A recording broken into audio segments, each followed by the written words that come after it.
बार की बात है, एक छोटे से गांव में एक गरीब किसान परिवार रहता था। उस परिवार में राहुल नाम का एक लड़का था। राहुल बहुत मेहनती और ईमानदार था। वह अपने पिता के साथ खेतों में काम करता और हर किसी की मदद के लिए हमेशा तैयार रहता था। घटना की शुरुआत। एक दिन राहुल जंगल से लकड़ियां इकट्ठा करने गया। अचानक उसे एक पेड़ के नीचे एक चमचमाता बैग पड़ा दिखाई दिया। बैग बहुत भारी था। राहुल ने उसे उठाया और जैसे ही खोला, वह दंग रह गया। बैग में सोने के सिक्के, हीरे और जवाहरात भरे हुए थे।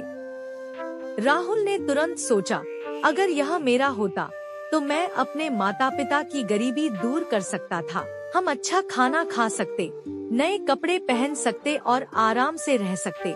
लेकिन फिर उसके मन की आवाज ने कहा, यह बैग मेरा नहीं है। इसे जरूर किसी ने खो दिया होगा। अगर वह इसे वापस नहीं पाएगा तो कितना परेशान होगा। दूसरा भाग, सही निर्णय। राहुल ने बैग उठाया और सोचा कि इसे मालिक तक लौटाना चाहिए। वह गांव की तरफ चल पड़ा।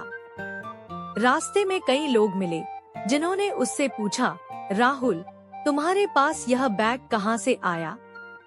राहुल ने ईमानदारी से बताया, मुझे जंगल में मिला। मैं इसे उसके असली मालिक तक पहुंचाना चाहता हूं। गांव में घोषणा। गांव पहुंचकर राहुल ने पंचायत के पास जाकर घोषणा की, मुझे यह बैग जंगल में मिला है। अगर यह किसी का है तो वह आकर इसे ले सकता है। गांव के लोग राहुल की ईमानदारी देखकर हैरान थे। थोड़ी देर बाद गांव का एक अमीर व्यापारी वहां आया और बोला, यह बैग मेरा है। इसमें मेरे जीवन भर की कमाई है। मैं इसे खोकर बहुत परेशान हो गया था। ईमानदारी का इनाम। राहुल ने बिना किसी लालच के बैग व्यापारी को लौटा दिया।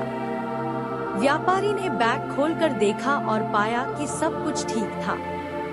वह बहुत खुश हुआ और राहुल से कहा, बेटा, तुम्हारी ईमानदारी ने मेरा दिल जीत लिया है। तुमने साबित कर दिया कि दुनिया में अभी भी अच्छे लोग हैं। व्यापारी ने राहुल को इनाम के रूप में पैसे और उपहार देना चाहा, लेकिन राहुल ने विनम्रता से मना कर दिया। उसने कहा, मुझे इनाम नहीं चाहिए। मैंने वही किया जो सही था।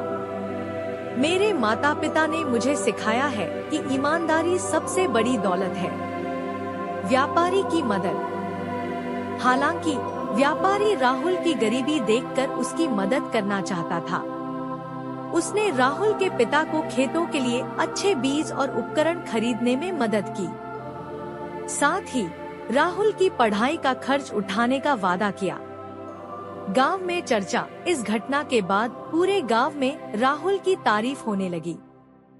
लोग अपने बच्चों को उसकी ईमानदारी का उदाहरण देने लगे। राहुल ने साबित कर दिया कि एक सच्चा और ईमानदार इंसान ही समाज में सम्मान पा सकता है।